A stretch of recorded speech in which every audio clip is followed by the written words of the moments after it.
So let's talk about what just happened in those last few seconds. What did you notice?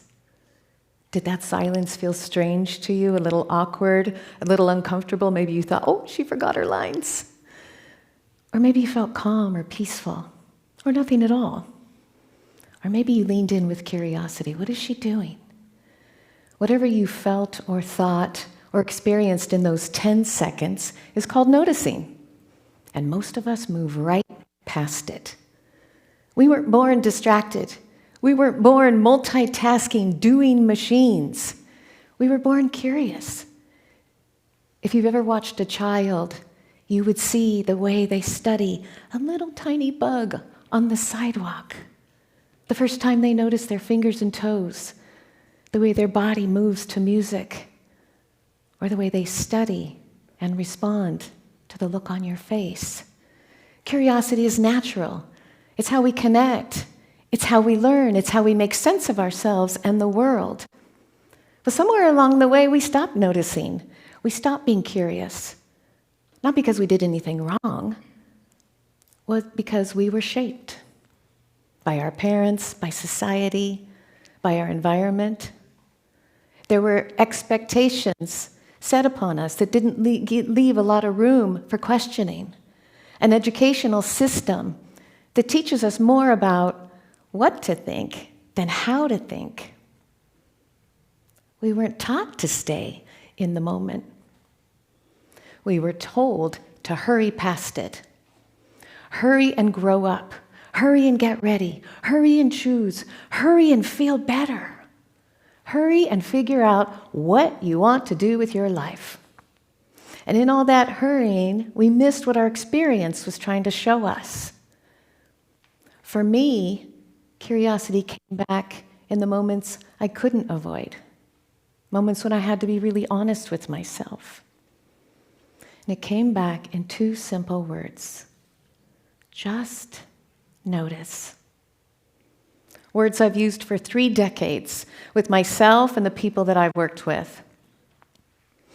They were used right in the moment, right during that urge to react, to fix, to change, to explain, not after.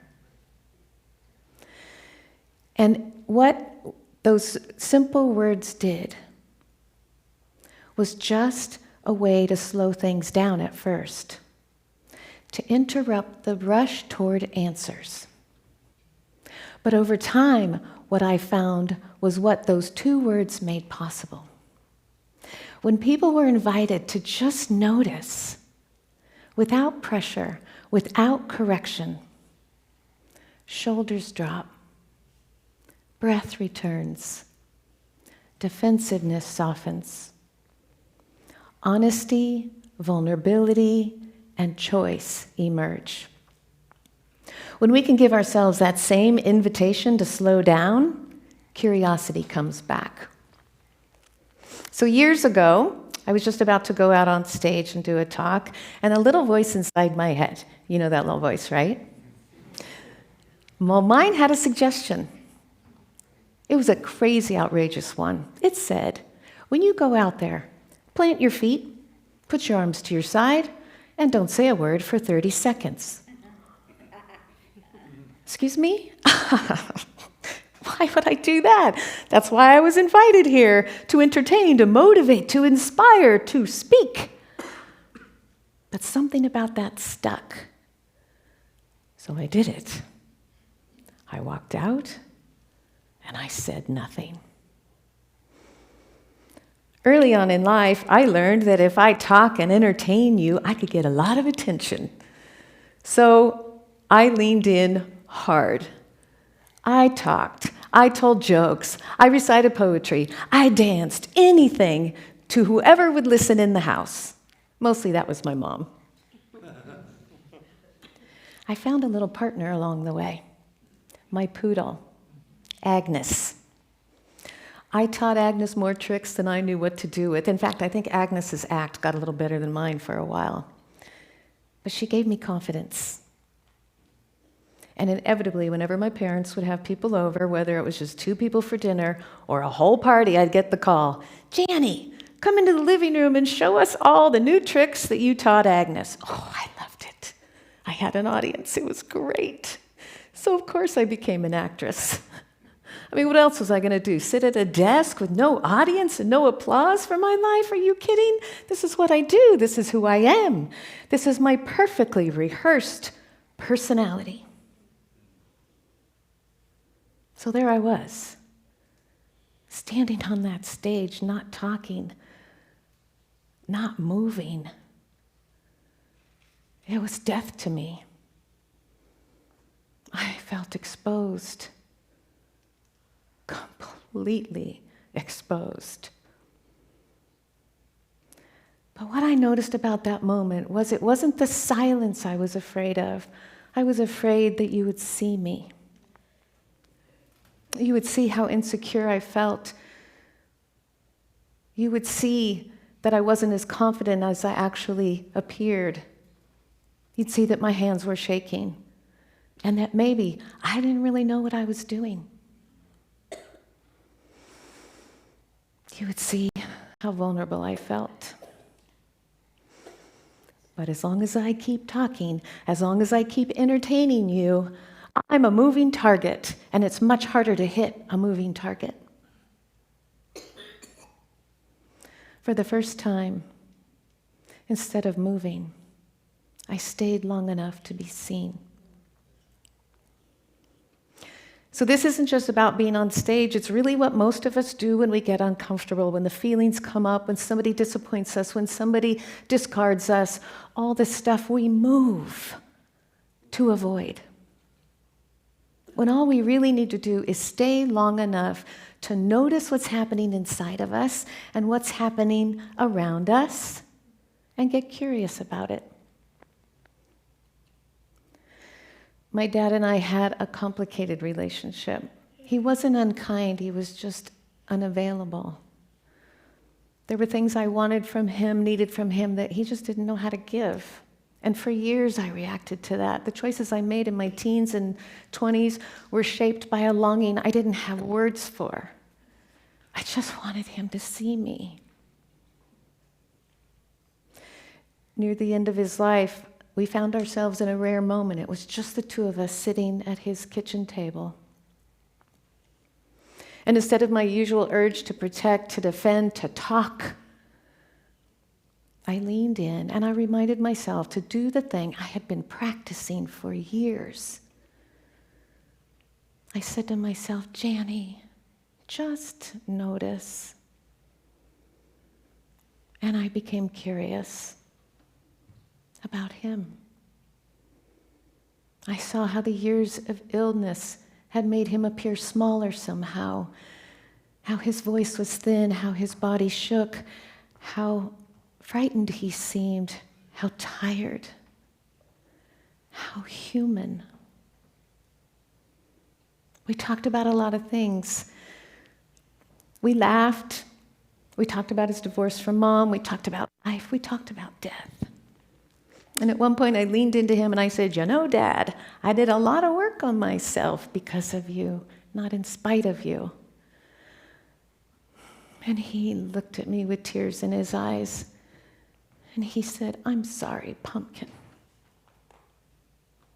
Boy, I could have moved on that one. I could have avoided. I could have talked around it. I grabbed his hand and I said, no need to be sorry, Dad. We both just did the best we could. About a month later, I was sitting next to him in his hospital bed as he was dying.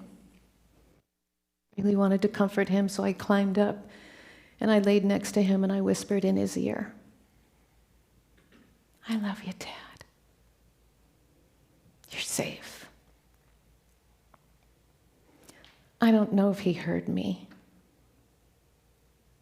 but I know I stayed, and that changed me.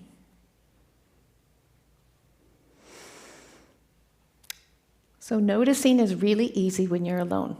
It gets much more complicated when someone else walks in the room, especially if it's your parent, especially if it's your child, or especially if it's your partner.